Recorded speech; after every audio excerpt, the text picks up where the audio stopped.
Avant de quitter la base de Guantanamo, il nous faut recueillir les propos du porte-parole, le lieutenant-colonel House.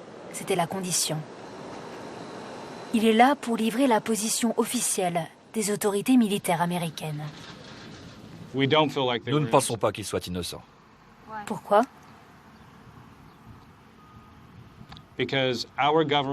Parce que notre gouvernement a décidé de les mettre en prison. Et s'ils étaient libérés aux États-Unis, il faudrait qu'il y ait une bonne raison. Est-ce que nos citoyens seraient inquiets? Bien sûr, j'en suis persuadé. Et vous, qu'est-ce qui vous inquiète?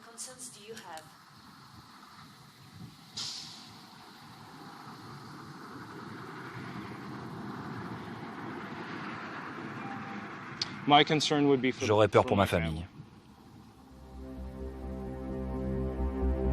La peur du lieutenant-colonel House est partagée par les 2/3 de ses compatriotes.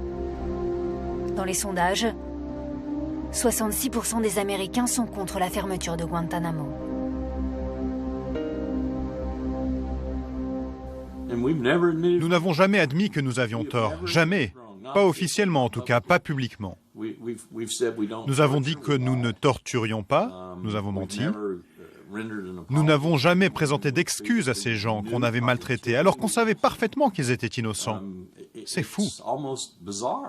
Je peux entendre les voix des avocats, assis au fond de la salle, en train de dire « Monsieur le Président, n'admettez jamais de culpabilité, parce que si vous le faites, nous serons obligés de dédommager ces gens. Tous les tribunaux du monde nous poursuivront pour nous demander réparation pendant des années. » Eh bien moi je dis, faisons-le.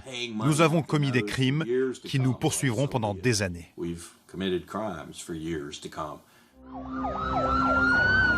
Guantanamo traverse la plus grande crise de son histoire. Près des 2/3 des détenus sont en grève de la faim. Barack Obama ne peut ignorer la situation. Le 30 avril 2013, il prend position devant les médias américains et internationaux.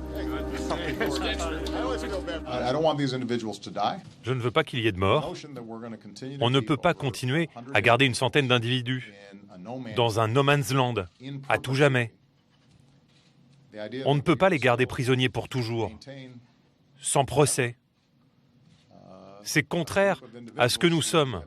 Ce n'est pas dans notre intérêt. Et ça doit cesser. Quand il prononce ces paroles, 86 hommes attendent toujours à Guantanamo, comme Nabil, qu'un pays tiers les accepte. Depuis 2006, les États-Unis leur cherchent des pays d'accueil. Ces discussions sont tenues dans le plus grand secret, mais nous avons pu retrouver la trace grâce à Wikileaks de centaines de câbles diplomatiques qui racontent dans le détail les tractations.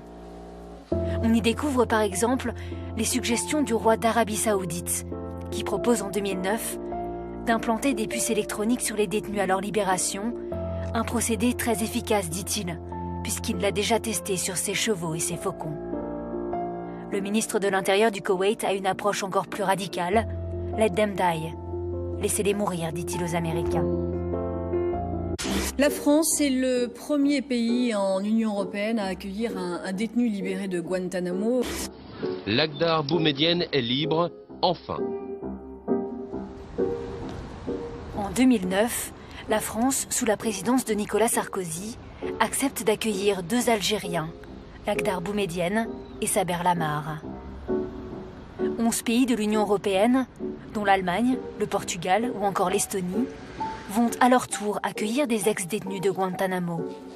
Une 60aine d'hommes sont ainsi placés de par le monde, dans des pays d'accueil. La France ne prendra personne d'autre et refuse de s'exprimer sur le sujet. Le cas de Nabil Adjarab reste sur la pile des dossiers en attente. Ses avocats vont lancer un petit film sur la toile pour mobiliser l'opinion publique française. Je me sens très fatigué. Dedans, je suis brisé. Les interrogateurs m'ont dit qu'on avait confondu mon identité avec celle d'un autre. On m'a amené ici par accident. Je n'ai jamais eu de procès. Il n'y a pas d'inculpation contre moi. Je suis officiellement libérable depuis 2007. Mais je suis toujours ici.